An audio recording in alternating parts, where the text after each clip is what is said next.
To the Lindenwood Sports Network, this is Lion Pride Sports. I'm Andrew Rogers. And I'm Matt Sabanas. Thank you for joining us. Let's go ahead and take a look at Lindenwood football. Week 3 of the 2016 season. They went on down to Topeka, Kansas to take on the Washburn Ichabods. First drive, Mason Bendigo on the 10. Finds Kendall Sparks on the post. Touchdown LU, 7-0. After the first kickoff, the first play for Washburn, Derek McGinnis, the D1 transfer, across the way to Jake Horner.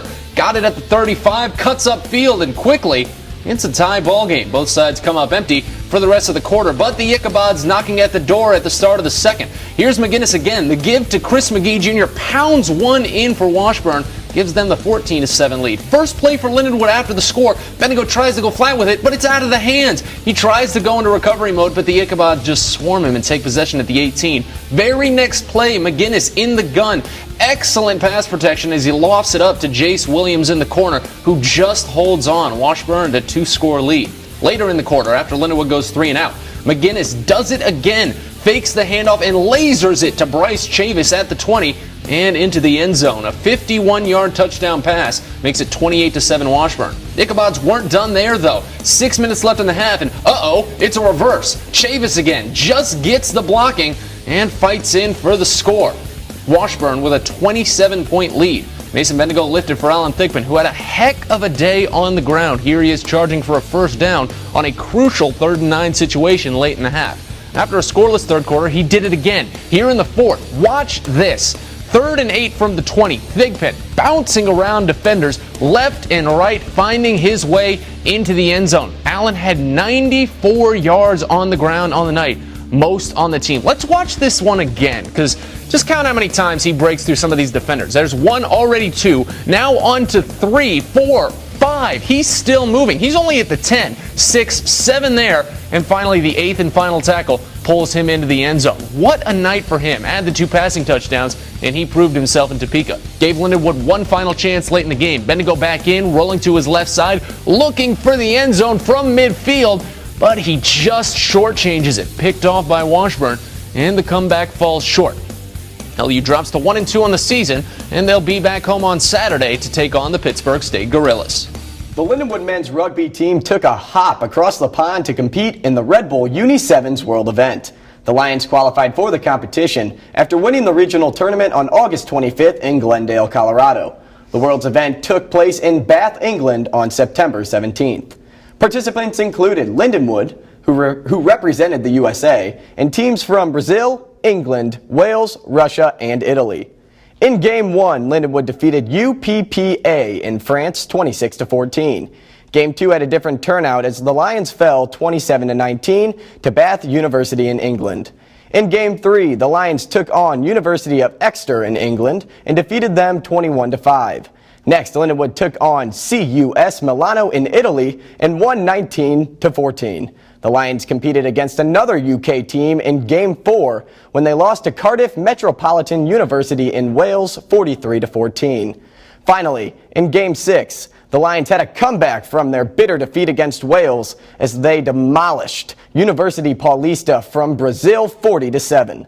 Lindenwood placed in 3rd out of 6 teams. Bath University in the UK took first place for a 3rd consecutive year. The team will be playing in the U.S. again in October as they head to the U.S. Touch National Championships in Orlando, Florida.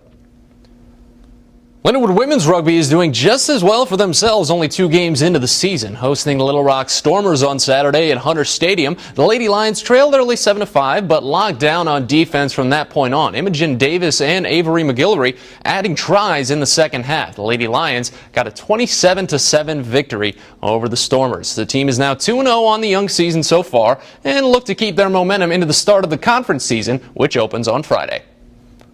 The Lindenwood men's soccer team defeated Ouachita Baptist Tigers 2-1 in double overtime from Hunter Stadium last Saturday afternoon. Giovanni Doca scored the first goal of the game in the 2nd minute, capitalizing on a rebound opportunity which came off of a Gabriel James shot. For Doca, the goal was his team-leading 7th of the season and his 5th in the last 2 contests. The Lions limited the Tigers to just 3 shots on goal during the opening half, going into halftime with a 1-goal lead. Ouachita Baptist evened the score in the 61st minute, and this would be the lone score of the period, with the game now heading to overtime. After a scoreless first overtime, the two teams remained even into the final minute of play in the second overtime. Jose Sanchez in the 109th minute took a feed from Nijaz Muricevic and headed it into the vacant goal. Following the victory, the Lions improved their season record to 3-2-2. Lindenwood will host the Northeastern State Riverhawks at Hunter Stadium on Thursday at 7 p.m. Lady Lions soccer suffered its second home loss in a row over the weekend, both to conference opponents. After a close loss to the UCM Jennies, the girls tried to bounce back against the Missouri Western Griffins, but neither team was able to get any offense throughout. Even though the Lady Lions put on 8 shots in the first half, none would get by. The game ended going into OT, where Bailey Devon hit one into the upper right corner in the 98th minute for the OT win for the Missouri Western Griffins. The Lady Lions fall to 3-2 on the season, and they'll head to Maryville, Missouri to take on the Northwest Missouri Bearcats on Saturday.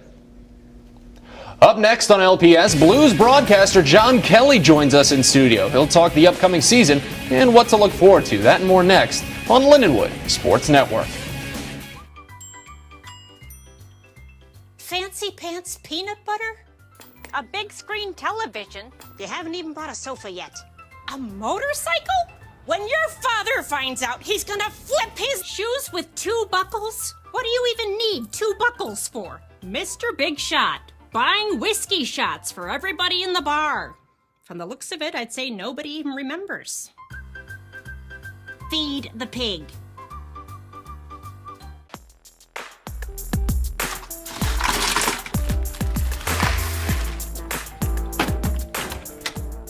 Thank you.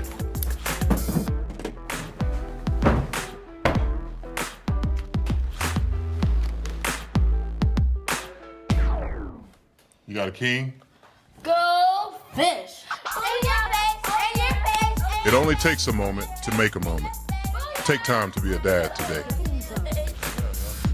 Welcome back into Lion Pride Sports. I'm Matt Savadas, Andrew Rogers, and we're joined here in the second segment of the show by Blues broadcaster on Fox Sports Midwest, John Kelly. John, first off, thank you so much for taking the time to join us. We really appreciate it. My pleasure. Thank you for having me. So, a big-time postseason run for the Blues last year. They got so close making it to the conference finals. You could tell just how long it had been with how many times they'd taken first-round exits. What do you think the main difference was in this Blues team that was able to make it to the conference finals after so many first-round exits? Was it player chemistry? Do you think it was the goaltending? Because Elliott and Allen, they were such a great 1-2 punch in the net. What do you think it was? You know, it's a hard question to answer just, in 10 or 15 seconds, but the biggest thing to me, and they had great goaltending from Brian Elliott. Jake Allen played a few games, was real good. They got timely goals. I mean, Backus had a couple of overtime goals. But to me, the biggest thing compared to prior years when they lost in the first round is they won the big game. The Blues, prior to last year, they had played a Game 5 at home 3 straight years in a 2-2 series and lost all 3 of those Game 5s to go down 3-2. So, in every playoff series, there's a pivotal moment. And the Blues, they almost let the lead slip away. Of course, they were up 3-1 in the series.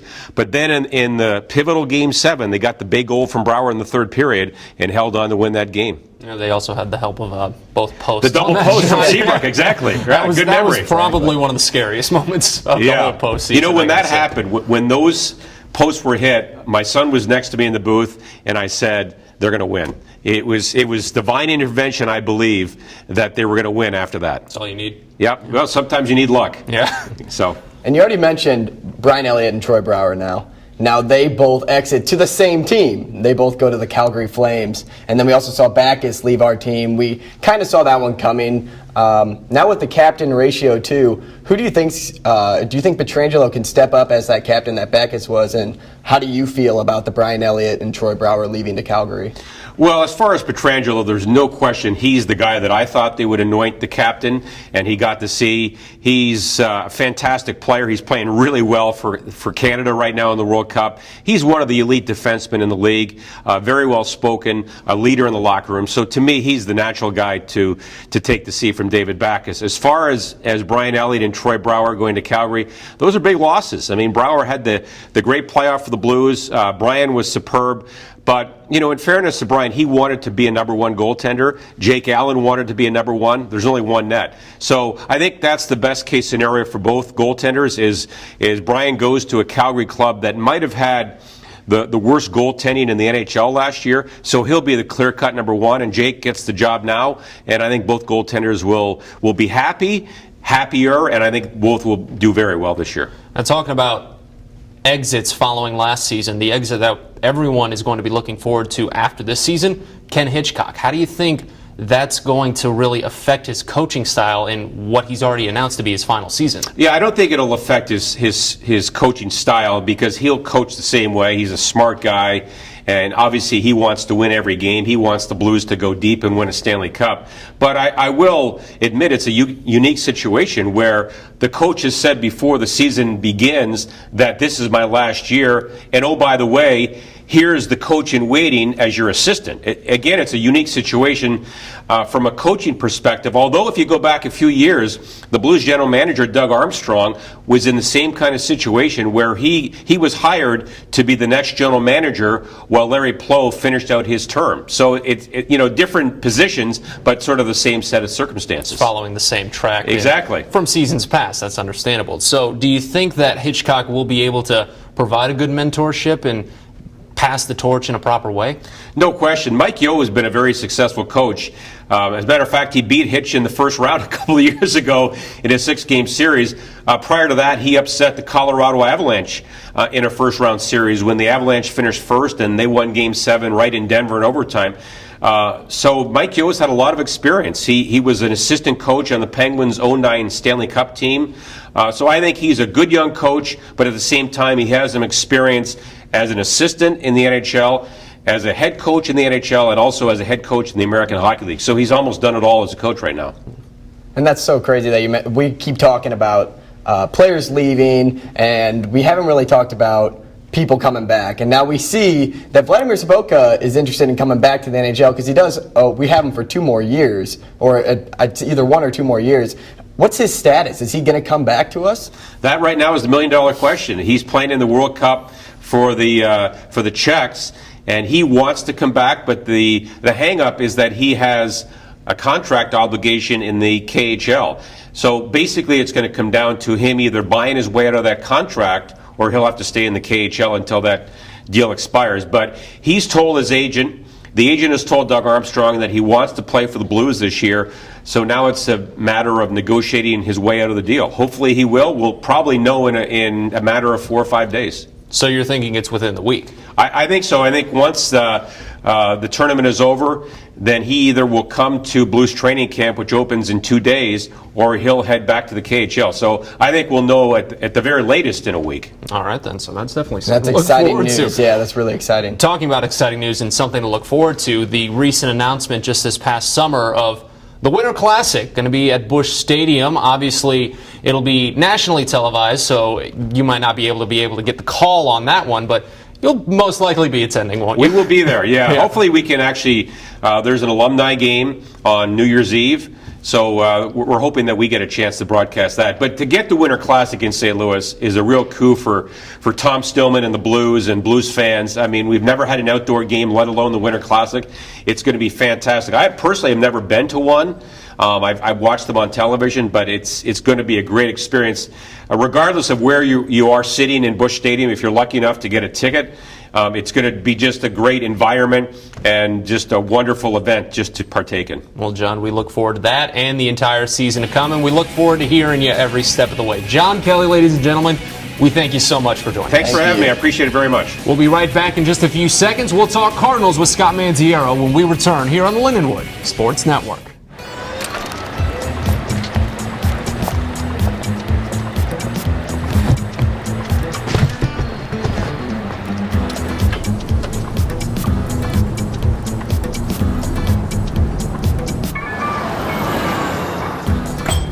It's a short ride from your neighborhood to your naturehood. To find a neighborhood park or green space near you, visit discovertheforest.org.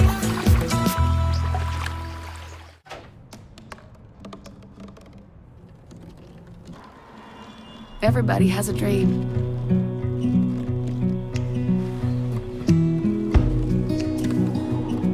Mine was to see the ocean. And with a little help, I made it.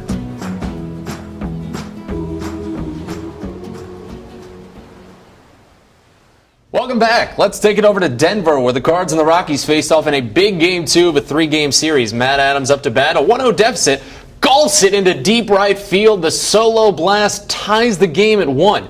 15th home run on the year for Big City. But that's not all for the Cardinals in the second inning. Later, 2 on with 1 out. Adam Wainwright himself at the plate had a great night on the mound, too. Lifts one into left center, driving in both of the runners. Another extra base hit from Waino makes it 3-1. We go to the 4th. Jed Jerko at the plate takes a fastball dead center and drills it to dead center. 452 feet on that one. Jerko now leads the team in home runs this year with 27. Later in the 5th inning, Adam Wainwright again. This time a bloop single and another pair of RBIs for the right-hander. Wainwright helping his own cause as the Cardinals down the Rockies and take Game 2 10-5. They're now tied with the Giants and the Mets for the 2 wild card spots in the postseason. Speaking of that heated wild card race, we got a few extra people here in the studio with us to talk that wild card race. Scott Manziera, Andrew Rogers. The Giants and the Mets tied with the Cardinals 80 and 71 each. It's really who's going to get there first. The Giants had the best record coming out of the first half. They've since pretty much fallen off a cliff, but they're still holding on to it, and they've had some decent success against the Cardinals before. They split that last series over in San Francisco.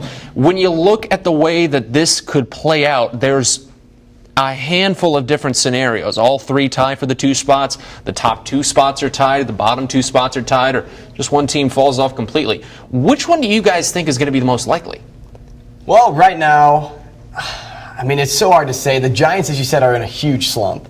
They're in a big slump. They just keep falling down. They lost Johnny Cueto the other day. But then you also deal with the Mets pitching. And, I mean, they lost already Jacob deGrom this season so far. And then you move on to the Cardinals pitching. And they really haven't been in track. So it really comes down to who's going to have the best pitching.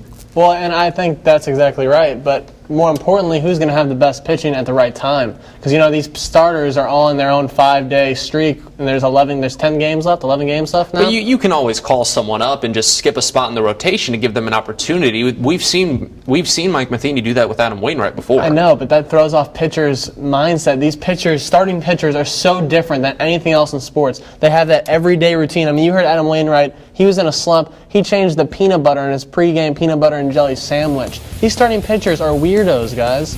They have to have everything exactly what they want and perfect when ready to go to have their best performance. Saying he went from Jif to Peter Pan? I'm not sure you exactly. You don't go to Peter Pan, you go to Jif. Now, looking at the probable pitching matchups, you have to assume with his recent success, it's going to be the Cardinals throwing Adam Wainwright. If you're the Giants, with Cueto potentially still injured going into the postseason, we don't know the severity of the injury as of yet, but with Cueto potentially going into the postseason injured, you still have Madison Bumgarner, you still have Jeff Samardzija. And when you look at the Mets, you still have Noah Syndergaard, you still have Matt Harvey to a degree. Bartolo Colon didn't even make the postseason roster last year, though. So it's kind of a question on who you're going to throw in a pivotal game. And if you look at a 3-way tie scenario, it could come down to either the Mets or the Cardinals having to play 2 games just for the opportunity to get that wild card spot. So you never know who you're going to have to throw, and you don't know if you're even going to have to throw 2 separate people. So if you're the Cardinals, we'll start with them because we've seen the 2 kinds of guys that the Giants and the Mets can throw out. Who do you throw out number 2? Do you throw out Carlos Martinez? Absolutely. Well, you could throw out a Luke Weaver because he's been pretty good coming out of Memphis. Well, I got to go with Scott here. Carlos Martinez. He had the hottest start to the season, and even though Adam Wainwright is obviously our ace, he's going to be our number 1 guy. You got to go to him first. Carlos Martinez has to be the close second. Michael Wacha was not the man that he was supposed to be this season, and Martinez really stepped up in his role. He's got to be the number 2 guy if we go to a second wild card game. I think that it's even more important that I think potentially if it becomes a three-way tie, which honestly I believe in my heart that it's not going to be a three-game tie. There's too much time left. But, ideally, if it's 3-1, it'll be the Mets at the Cardinals, hopefully, because the Cardinals own the record of the Giants 4-3 in the season series after those huge back-to-back game wins in that last series. And then they tied 3-3 with the Mets so far. So the Cardinals and Mets play game 1. You obviously go Waino. And then game 2, the Cardinals won't even have to face Bumgarner because the Mets and the Giants are going to play the Cardinals. So I think that's the best case scenario. Then you throw Martinez in that big game too. Looking at potential playoff rosters, do you think Michael Wacha might take a similar role as to what Adam Wainwright had last year, coming out of the bullpen in crucial situations? I think so. I think that's what Matheny really wants because, obviously Wacha got in the game a few nights ago, 7 through a scoreless. They put him in the bullpen for a reason. And you got to start somewhere. You can't just go into injury or from the slump that he was in and then just put him right back on the mound. Right. It's really hard for a pitcher, unlike the ace for a team, to be able to do that. Michael Wacha can be that guy. He's shown the potential. Last year, he went 17-7 in his record. He has the potential to be one of the best starters for this team. He just has to find his rhythm. Once he finds that, I see the Cardinals pitching boost, especially with him in our lineup.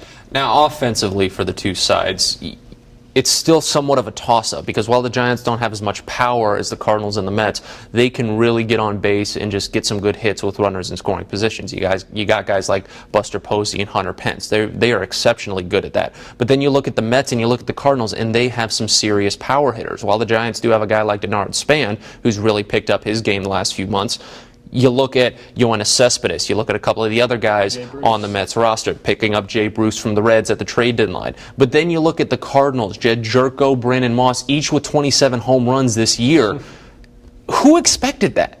Who expected that? I didn't expect Jed Jerko to be the guy that he is. Half the fan base didn't even expect Brandon Moss to do that well. You got to say that the Cardinals made off like bandits in that trade with the Twins. Frank Kaminsky has not done well in his time in Double-A since the Brandon Moss trade. And Brandon Moss leads the Cardinals in home runs. Right. That was the best possible move for the Cardinals at the trade deadline last year. And it could very well pay its dividends the postseason a year later. Well, and back to Jed Jerko, when he started the season, he was kind of that utility player. He's getting $6 million a year, which I thought was absolutely insane. And thinking Colton Wong's going to be the everyday starter after getting that big contract extension. But now that Jerko and Moss are both in the headlights, that's unbelievable. Jerko was on the Padres. Okay, great. He was on a team that hardly can have an even record. 27 home runs. Hardly can have an even record. And then he comes to the Cardinals. We're thinking, are you kidding me? We added this guy to our roster, and we don't even know who this guy even is. And then he turns out to be a 27 home run machine? Huge to take the place of Colton Wong, as you already said. Huge to put him in with Aledmus Diaz going out for injury. We'll have to see how things go for the Cardinals when it comes that time for the postseason. Hopefully they do make it in. But for the time being, we're going to have to go over and get it to our high school sports reporter, Patrick Kelly. Pat, what do you have for us? Let's take a look into the local area scores from last week. Zumwalt East defeated South in a double overtime thriller, 27-26 on Friday night. Francis Howell obliterated Howell North 38-0. Warrenton and St. Charles West struggled to put points on the board in their game, but West came out victorious 12-8. Troy Buchanan and Howell Central played some high-scoring football, but Central had a tough time stopping the strong running game in the first quarter. Troy Buchanan takes this game 45-30. And finally, North County outscored St. Charles on Friday 47-0 in the first, second, and fourth quarter of this game, allowing them to have this blowout of 60-21. Stay tuned in next Friday to 89-1 The Wood for the high school football game of the week on the Lindenwood Sports Network. For Lion Pride Sports, I'm Patrick Kelly. That's it for this week's Lion Pride Sports. I'm Matt Sabatas. And I'm Andrew Rogers. Thanks for joining us on the Lindenwood Sports Network.